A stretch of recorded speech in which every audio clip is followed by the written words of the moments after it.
¿Qué tal? Bienvenidos a la emisión del mediodía de Noticias Caracol, primero en Noticias, para que usted esté bien informado. Un domingo de muchas informaciones, además. Así es, José. A esta hora el presidente Juan Manuel Santos encabeza un consejo de seguridad en Tame, Arauca, luego de esa ofensiva de la guerrilla que dejó 15 militares muertos y 5 heridos. También en Caquetá murieron 4 militares y 6 guerrilleros. Y el país está a la expectativa por la última etapa del Tour de Francia, donde el boyacense Nairo Quintana se consagra como uno de los mejores ciclistas del mundo. Comenzamos con la delicada situación de orden público que se presentó en Arauca. Noticias Caracol llegó al sitio del ataque. Veamos el informe de nuestro corresponsal Francisco Díaz. Esta es la vereda Caranal, ubicada en zona rural entre los municipios de Fortul y Tame, en Arauca. Aquí, según el ejército, guerrilleros atacaron a un grupo de militares que custodiaban el oleoducto Bicentenario. En las imágenes se puede observar cuando las autoridades realizan el levantamiento de los cuerpos de las víctimas, ubicados en 3 puntos diferentes al lado de la carretera.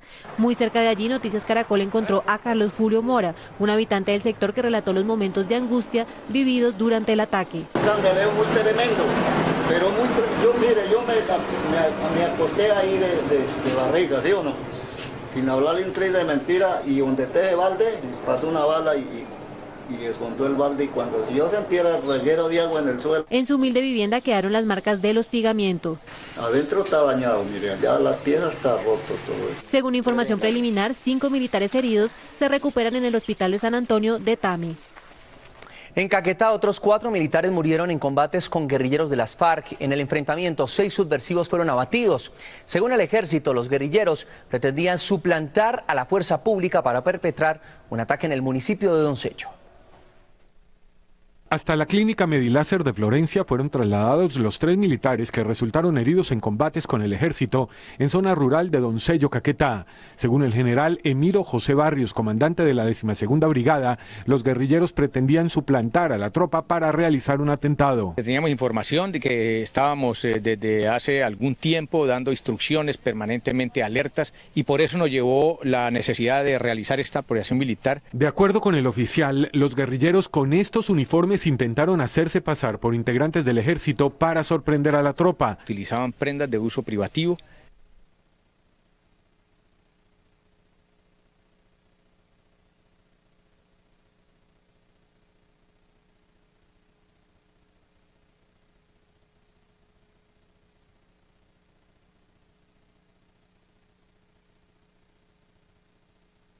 Guerrilleros muertos, entre ellos alias Corroncho, integrante de la estructura de seguridad de alias El Paisa. Alias Corroncho, al parecer, era el que dirigía las acciones terroristas donde las tropas tuvieron combates. A Florencia fueron trasladados los cuerpos de las víctimas, mientras que los heridos ya fueron dados de alta. A esta hora continúan las operaciones militares en la zona del municipio de Doncello. Entre tanto, el ejército del Huila reportó la captura de 4 presuntos guerrilleros de las FARC pertenecientes a las redes de apoyo del terrorismo. Según las autoridades, las detenciones se realizaron en los municipios de Neiva, Palermo y Tello y se lograron tras 6 meses de investigación. El ejército informó que 2 de los guerrilleros llevaban más de 15 años en el grupo subversivo. En el operativo de captura participaron la policía, el CTI y la fiscalía. 4 individuos de la red de apoyo al terrorismo de las FARC, 3 del Frente 66 y 1 del Frente 17.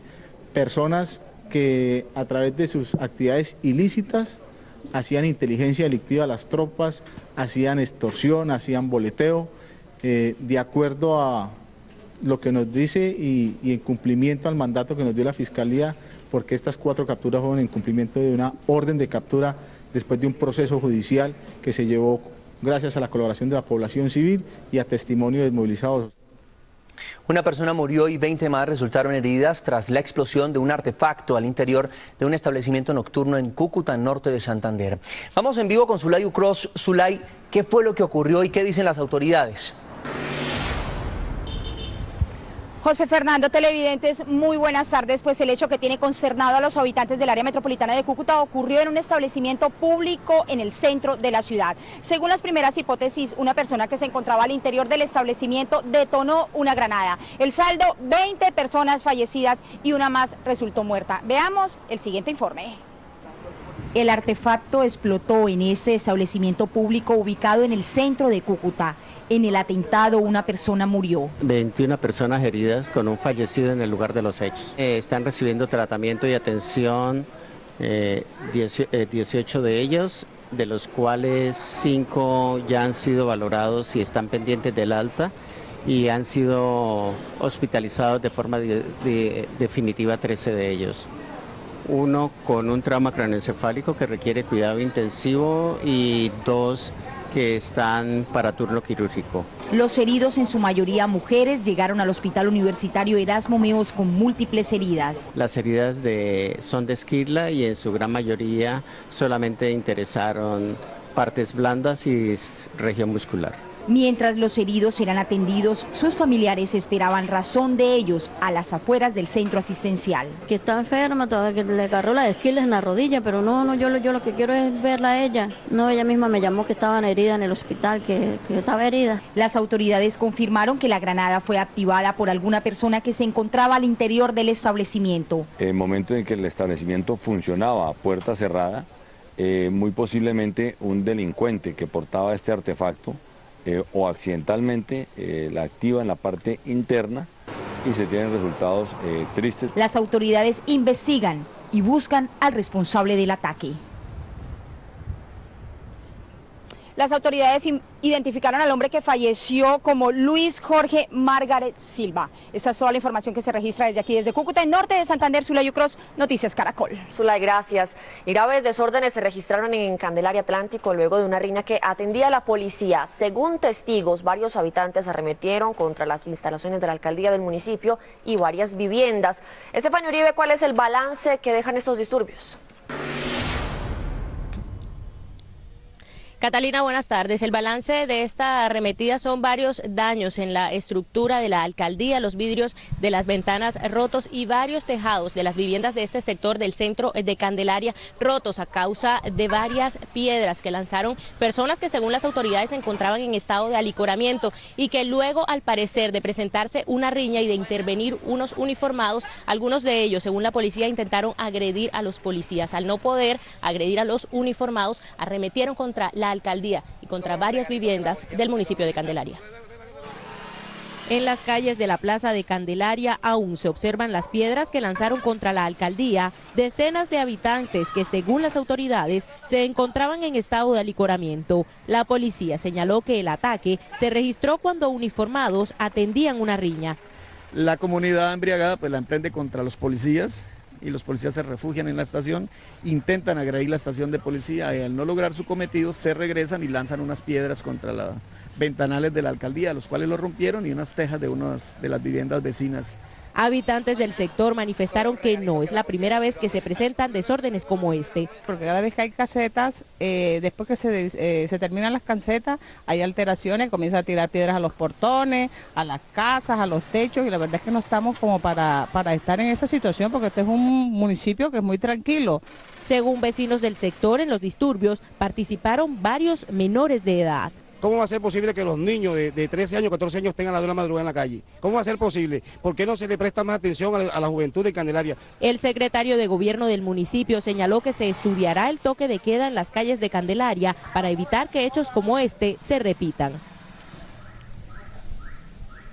Esta es la solución que precisamente están pidiendo los habitantes del municipio de Candelaria, que se le ponga más atención a los menores de edad y que se estudie la posibilidad de implementar el toque de queda, del que ya se ha hablado en la ciudad de Barranquilla y en otros municipios del departamento del Atlántico. 3 personas fueron capturadas por estos desórdenes. Información desde el departamento del Atlántico, Estefanía Uribe, Noticias Caracol. Stephanie, gracias por toda la información y feliz tarde. Y un drama viven los familiares de un colombiano que fue asesinado en Isla Margarita, en Venezuela, cuando ladrones lo abordaron para robarle una cadena.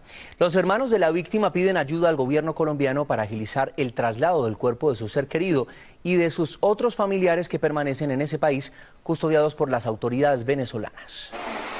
El drama para la familia de Jorge Alberto Huaca comenzó durante un viaje a las paradisíacas playas de Maneiro en Isla Margarita, Venezuela. Cuenta Delaida Guasa Morales que su hermano fue asesinado por desconocidos que lo atacaron con un arma de fuego para robarle una cadena. El embajador de Colombia que se encuentra en Venezuela, el doctor Carlos Cure, por favor nos colabore con ayuda y la seguridad de ellos y en el traslado lo más pronto posible del cuerpo de mi hermano. Jorge Alberto había partido desde Puerto Boyacá, ciudad de donde era oriundo, con el fin de cumplir el sueño de sus padres, esposa e hija de conocer el mar. Por simplemente robarle en una cadena de oro, pues hayan terminado con su vida, no es justo. Según el hermano de la víctima, lo más difícil ha sido mantener comunicación con sus demás familiares, que se encuentran bajo vigilancia de efectivos venezolanos en un hotel de la ciudad. La comunicación con ellos es supremamente difícil. Nos podemos comunicar con ellos de pronto por medio de correos. Los familiares de Jorge Alberto Huaca hicieron un llamado al gobierno nacional para facilitar el traslado del cuerpo para sus honras fúnebres.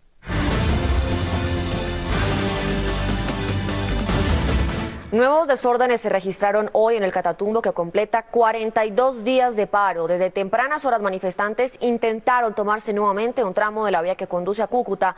Oscar Gerardo Hernández, ¿qué es lo último?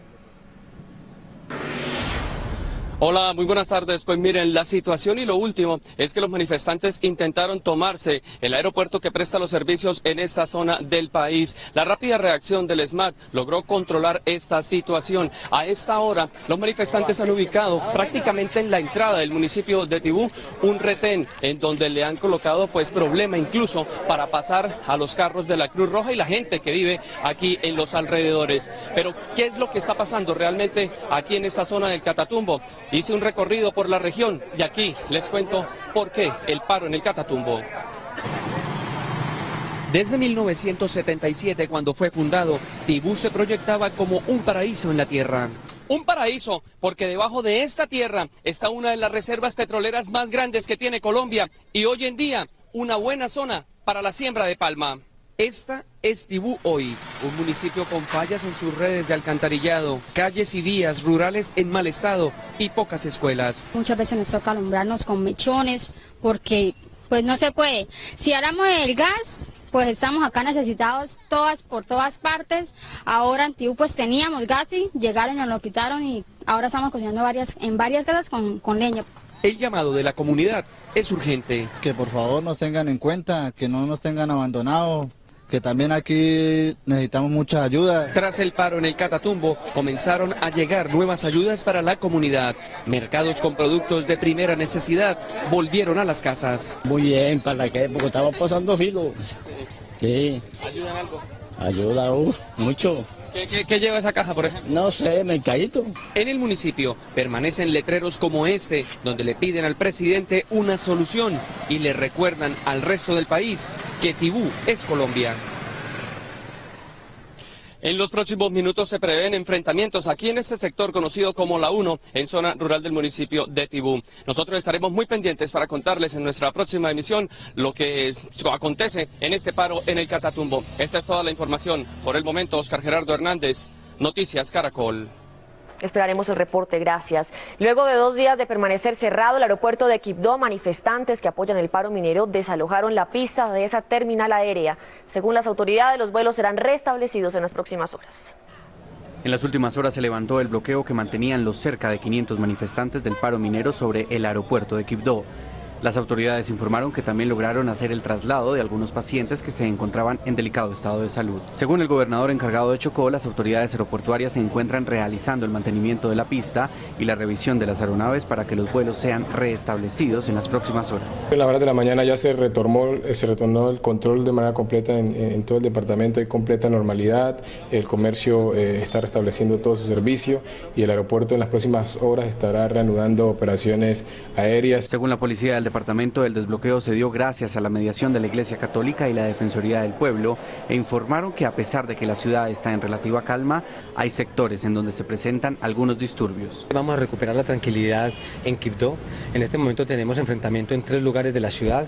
El SMAD, que es un grupo muy profesional de la Policía Nacional, está actuando con vehemencia para demostrar que no podemos permitir irregularidad alguna en el mantenimiento y la tranquilidad pacífica que tienen nuestros ciudadanos. Se espera que el departamento asista a una comisión del gobierno con integrantes del Ministerio del Interior para adelantar un diálogo con los líderes de la protesta debido a que el paro continúa. En Cali fue demolido un emblemático edificio del norte de la ciudad mediante el sistema de implosión controlada. En el sitio se terminará de construir la plazoleta Jairo Varela. Vamos en vivo a Cali con Juan Carlos Villani. ¿Cómo se llevó a cabo esta demolición, Juan? José Fernando, televidentes, buenas tardes. Así es, una demolición que tuvo preparación durante más de una semana. Aquí se utilizaron cerca de 40 kilos de un explosivo especializado para este tipo de eventos. En este lugar funcionaba un sitio conocido como el Café Los Turcos, en este edificio Bolívar, un lugar que durante más de 60 años fue un tertuliadero para miles y miles de caleños. Hace pocos minutos fue demolido por una empresa especializada en este tipo de procedimientos. En este lugar se va a construir la plazoleta Jairo Varela, la segunda etapa de esta edificación, en donde se van a construir también restaurantes, cafeterías y un número también importante de parqueaderos. Han dicho las autoridades que todo salió de acuerdo a lo planeado y como estaba estipulado tuvieron que también ser evacuados algunos edificios, algunos apartamentos vecinos de este lugar. En otras noticias de Cali, la policía está investigando los hechos en los que un agente del Gaula perdió la vida en un ataque sicarial en un hecho ocurrido en una avenida del sur de la capital del Valle del Cauca. El agente del Gaula asesinado fue identificado como José Idilio Urrego Pareja, de 42 años, quien según las autoridades se desempeñaba como investigador en casos de extorsión y secuestro en la policía del Valle. Al momento de ser asesinado se movilizaba solo en una camioneta oficial. Venía de realizar una tarea administrativa y cuando va llegando a las instalaciones del Gaula es abordado por unos sujetos que vienen al parecer en un taxi, en una moto. Los individuos se colocan a su izquierda y lo impactan en varias oportunidades. El hombre del Gaula de la policía se movilizaba en una camioneta azul similar a esta, hizo el pare en este punto de la avenida Roosevelt. Aquí dos personas se le acercaron y le dispararon en repetidas ocasiones hasta quitarle la vida. Las autoridades no descartan que el agente del Gaula haya sido asesinado por investigaciones que venía realizando en temas de extorsión. Una persona que había participado exitosamente y había sido decisivo en muchos casos, llevaba 21 años de experiencia, un padre de 2 hijos. Dentro de los elementos claves en la investigación está un video captado por una cámara de la policía que por el momento no ha sido divulgado a la prensa y algunos videos de establecimientos comerciales del sector donde se ve a los presuntos sicarios segundos antes del ataque. Y justamente ha dicho la Policía Metropolitana de Cali que por el momento se descarta la entrega de algún tipo de recompensa porque en estos videos de seguridad del sector pues estaría una pieza fundamental en la investigación donde se alcanzarían a ver los presuntos sicarios que cometieron el crimen de este agente del Gaula. Información desde Cali, Juan Carlos Villani, Noticias Caracol. Esta es una noticia en desarrollo de Noticias Caracol. Parece no haber freno para los conductores ebrios, a pesar de los casos que se han presentado en los últimos días, en los que 2 mujeres perdieron la vida, hay un taxista gravemente herido, además de otro en el que un padre fue arrollado con su hija. Las cifras siguen en aumento. Vamos en vivo con Diana Rodríguez. ¿Qué ha pasado con estos casos, Diana, y qué dicen las cifras? Adelante. Catalina, buenas tardes. Pues tanto los abogados como la opinión pública continúan a la expectativa, pues como ya se ha dicho, en estos 2 casos hay muchas irregularidades. Lo cierto es que los 2 infractores continúan libres y parece que a pesar de esos lamentables hechos, algunos ciudadanos insisten en infringir la norma, pues en Bogotá anoche la Policía de Tránsito y Transporte sorprendió a 84 conductores en estado de embriaguez. Solo este fin de semana, de acuerdo con las cifras publicadas en la cuenta de Twitter de la Policía de Tránsito, hubo varios vehículos inmovilizados y varios conductores sancionados por conducir bajo los efectos del alcohol. Sobre estas cifras consultamos a algunos conductores. La ley aquí es muy lapsa en ciertas circunstancias, en ciertos delitos. ¿Cree que debe haber una ley que castigue con cárcel a las personas que manejen en estado de embriaguez? Pues creo que sí, ya que la población no ha entendido a las buenas, pues entonces que se tomen medidas más drásticas. Precisamente el pasado 12 de julio en un fatal accidente fallecieron 2 mujeres y hay un taxista gravemente herido por un conductor borracho. El abogado de Diana Bastidas, una de las jóvenes que perdió la vida, asegura que la justicia ha sido negligente. Ahora lo que viene es que este joven tiene que poner la cara como cualquier ciudadano ante las autoridades y responder por sus actos. Otro caso es el de Manuel Ramírez, que con su pequeña hija fue víctima de un conductor en estado de embriaguez, según medicina legal, y que estuvo 36 horas detenido, pero quedó en libertad. Lo que daría la ley es que no se presta a interpretaciones, simplemente daría de inmediato cárcel a la persona que conduzca bajo el estado de embriaguez. En Bogotá solo este año van cerca de 6.000 conductores que manejan con algún grado de alcohol. Vale la pena resaltar que en Colombia mueren 8 personas semanalmente por cuenta de accidentes que involucran a conductores en estado de embriaguez. La recomendación, como siempre, es no mezclar alcohol con gasolina. Esta es toda la información desde el norte de Bogotá. Diana Rodríguez Carvajal, Noticias Caracol. Y así evitar accidentes. Diana, mil gracias. Y en las próximas horas serán judicializados los conductores de las busetas de transporte urbano señalados de arrollar un motociclista por la llamada lucha del centavo en Cartagena. En el lugar se registraron disturbios y la policía reforzó la seguridad en la zona. En estas imágenes quedó registrado el momento cuando varias personas queman estas dos busetas minutos después de que, según testigos, los conductores de los vehículos arrollaran a un motociclista. Los 2 hombres fueron capturados. Bueno, ante la acción policial debido a la situación que se presentó, fueron capturados por la Policía Nacional ante lo que puede marcarse en un homicidio culposo en accidente de tránsito. Familiares de la víctima, identificada como Luis Meléndez, pidieron que el caso no quede en la impunidad. Que lo metan preso, que haya justicia por eso, lo que le hicieron a mi marido. Sí, que se haga justicia con ellos, porque ellos tienen que tener consciente cuando van en la vía. Para prevenir nuevos hechos de alteración de orden público, la policía reforzó la seguridad en la zona. La comunidad del sector asegura que accidentes como estos son constantes. Por lo general los buseteros se pelean cada pasajero, entonces eso es el problema que hay. Asesinos al volante, así es la forma correcta de llamarlos. En lo corrido del año, 34 personas han muerto en 1.900 accidentes de tránsito registrados en las vías de Cartagena. Y nuevos ataques contra mujeres se presentaron en las últimas horas en Medellín. La policía reportó 2 nuevas víctimas, entre ellas una menor de edad. Beatriz Rojas, ¿de quién se trata y qué dicen las autoridades? Hola, ¿qué tal, Catalina? Buenas tardes. Mire, se trata de 2 mujeres que fueron asesinadas en hechos aislados. Una de ellas fue en el barrio Zamora, al norte de la ciudad. Esto es en la autopista, sobre la autopista Medellín-Bogotá. Allí fue encontrada el cuerpo sin vida de una mujer entre los 25 y los 30 años de edad. Las autoridades investigan qué pudo haber pasado porque se presume que la mujer también fue violada. En otro sector de la ciudad, Comuna 13 de Medellín, fue encontrado desmembrado el cuerpo de una mujer, al parecer entre los 15 y los 18 años de edad. Recordemos que durante la semana las autoridades habían encontrado el cuerpo de una persona y no habían podido establecer a quién pertenecería. Pues lo que dicen ahora las autoridades es que parece ser que ya pues estas partes de este cuerpo que encontraron hoy pertenecen al tronco de la mujer. Fue en este cauce de la Comuna 13 de Medellín donde en las últimas horas las autoridades hallaron desmembrado el cuerpo de una mujer entre 15 y 18 años de edad. Coincide el hecho de que en San Milchel se encuentra el tronco y ahora encontramos exactamente las partes que faltaban. En otro hecho aislado, las autoridades confirmaron otro asesinato, esta vez el de una mujer sobre la autopista Medellín-Bogotá, al norte de la ciudad. Las autoridades investigan el hecho.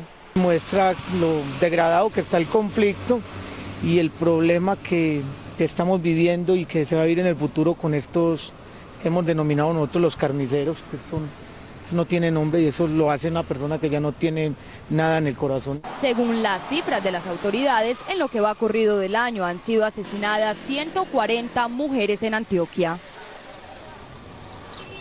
Las autoridades investigan el hecho, como bien lo decía el general, como ustedes lo vieron en la nota. Lo que dicen ellos es que van a ir hasta el sitio, van a hablar con la comunidad, porque parece ser que las partes del cuerpo que encontraron en la Comuna 13 no pertenecían a una mujer de ese sector. Parece ser que pertenecía a otra zona de la ciudad y eso es lo que investigan ahora las autoridades. En Medellín, Beatriz Rojas, Noticias Caracol. Beatriz, gracias. Y por primera vez en 27 años, el expresidente Belisario Betancur aceptó públicamente que quizás se equivocó en el manejo de las situaciones críticas que enfrentó en su gobierno. Betancur, que solo ha hablado de los hechos del Palacio de Justicia ante autoridades o investigadores, le pidió perdón al país por sus errores en una entrevista exclusiva para el programa Colombia en Contexto de Noticias Caracol. Estos son apartes de sus reflexiones que concluyeron en ese histórico pronunciamiento. Belisario Betancur aceptó recibirnos para hablar del pasado, el presente y el futuro del país en un programa especial cuya intención era, muy lejos de la noticia, la reflexión.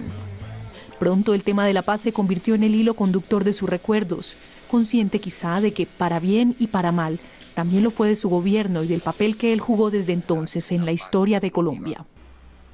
Cuando yo asumí la presidencia, teníamos ya varios años de guerrillas. Y el tratamiento que se estaba dando a esas guerrillas era un tratamiento militar. Y yo llegué al gobierno en el pensamiento de que ese tratamiento podía ser explicable y hasta justificable, pero era incorrecto. Era incorrecto, pensaba yo, porque me parecía más constructivo el diálogo, el poder de la palabra. Por eso optó por la negociación. Fueron los años de los primeros acuerdos con las FARC, acuerdos que finalmente fracasaron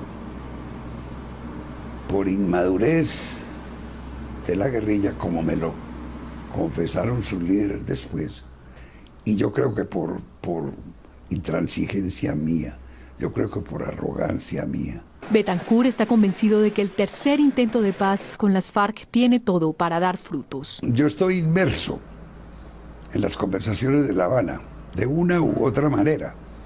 No me ponga a hacerle confidencias, pero estoy muy metido.